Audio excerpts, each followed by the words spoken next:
We spend an enormous amount of our waking lives looking for a team to join. Whether it's a politician, an ideology, or a cultural faction, the impulse to tie our personal sense of self to a public banner is nearly universal. But that alignment comes with a hidden tax. When your identity is tethered to external events you can't control, you have to spend an exhausting amount of mental energy defending yourself every time the news cycle shifts or a public figure makes a misstep. This exhaustion reflects a structural mismatch between the stability our psychology requires and the treadmill of temporary controversies the modern world provides. The ego demands permanence. It wants a rigid, unchanging definition of who you are. The political landscape, on the other hand, operates in a state of chaotic, perpetual flux. When you attach a permanent sense of self to an erratic external variable like politics, you make your identity structurally unstable. To survive, we must sever that connection. Our sense of self must be rebuilt using parts that don't fluctuate. Ideas, cultural trends, and even the most influential public figures are inherently temporary. They are designed to occupy a specific moment before they inevitably fade. Despite this, we often overinvest our emotional capital into every shiny new debate or political wave that appears on our screens. This overinvestment limits personal growth.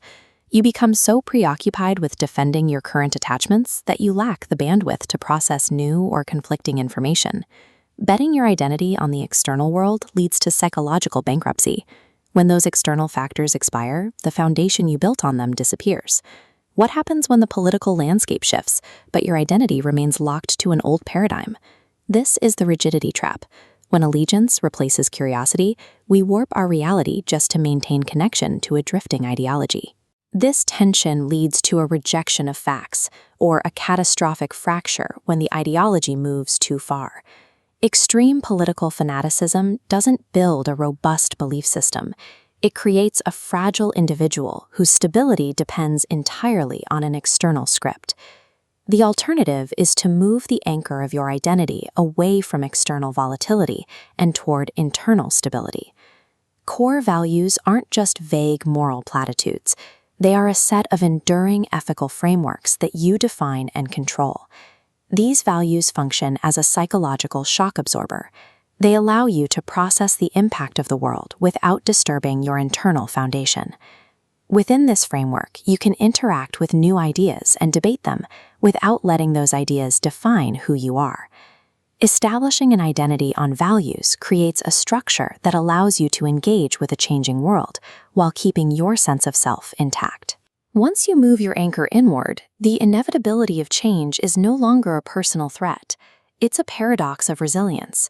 Having a strong, independent core actually makes you more adaptable to unfamiliar situations. A decoupled identity survives the collapse of a political movement or the death of a trend because its value isn't derived from the success of those external groups.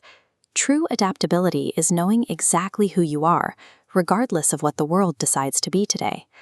This structural shift also allows for the development of genuine mindfulness and presence. When you stop over-investing in external validation, you free up the cognitive resources needed to finally reclaim your own attention. Wisdom involves recognizing that an enduring identity provides the stability needed to stop defending a shifting perimeter and begin living in the present moment.